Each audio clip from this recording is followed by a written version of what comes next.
We want to shift our focus back to Houston's restaurant community, a part of our population that is really hurting during this pandemic. The good news is there is support out there for business owners and business workers, and one man who is part of that support effort is Houston celebrity chef Chris Shepard. Good to see you, Chris. Let's begin with your restaurant group, Underbelly Hospitality. How is this pandemic impacting you and your employees? Give us some perspective here.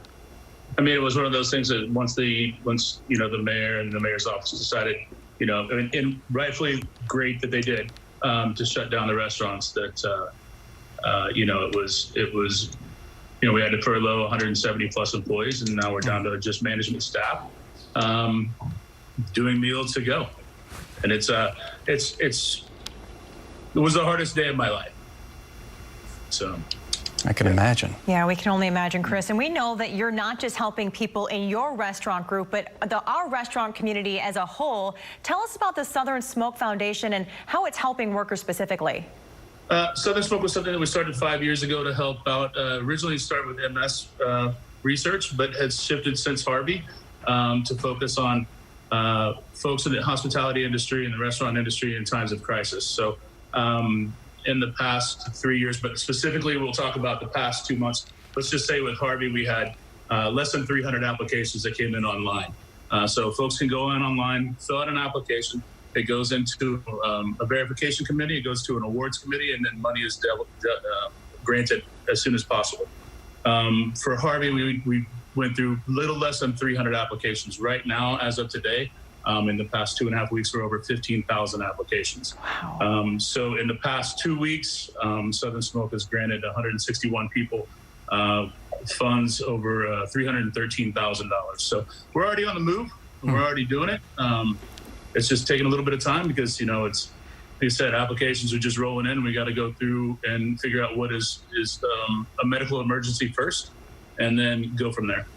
Chris, you said you understand the orders forcing your businesses to essentially close for dine-in, obviously. What did you tell your employees when you had to furlough so many people? What's that like? A lot of tears. I told, after it was over, I said, I feel like someone just walked around and punched me in the nose because my eyes just kept watering all day. But it was one of these things that, the team is there and they know the reason why we're doing what we're doing is so that we can bring everybody back. I said we started with 200, or right around a little less than 200 employees. I want 200 when we come back.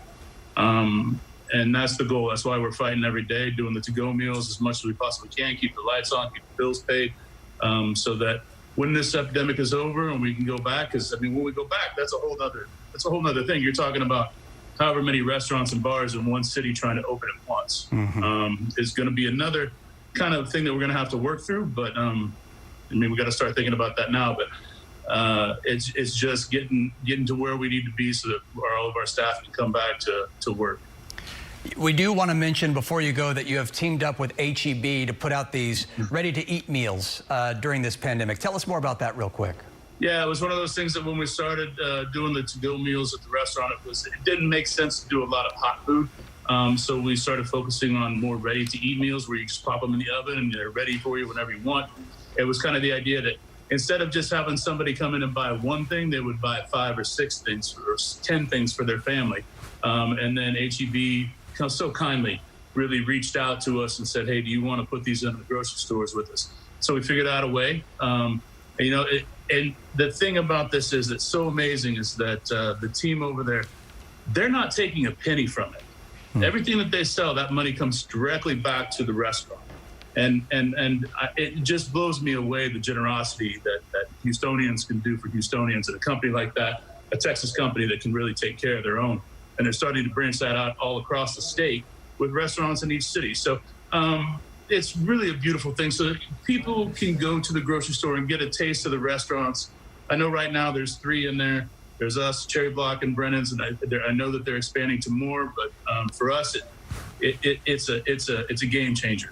We have 5 items in 10 stores. And if we can continue this, we'll do more stores. And we're trying to get there. It's just getting our supply chains built.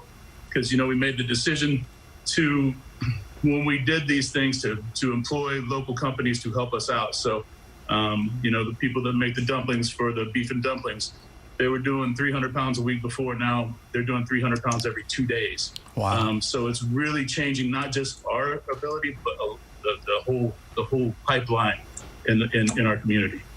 Certainly good work, and Houstonians really coming together, and part of your lead, Chris Shepard, we certainly appreciate you and what you're doing right now for all Houstonians and folks in the restaurant groups. We appreciate that. We got to do it together. Yes, exactly. Thank you.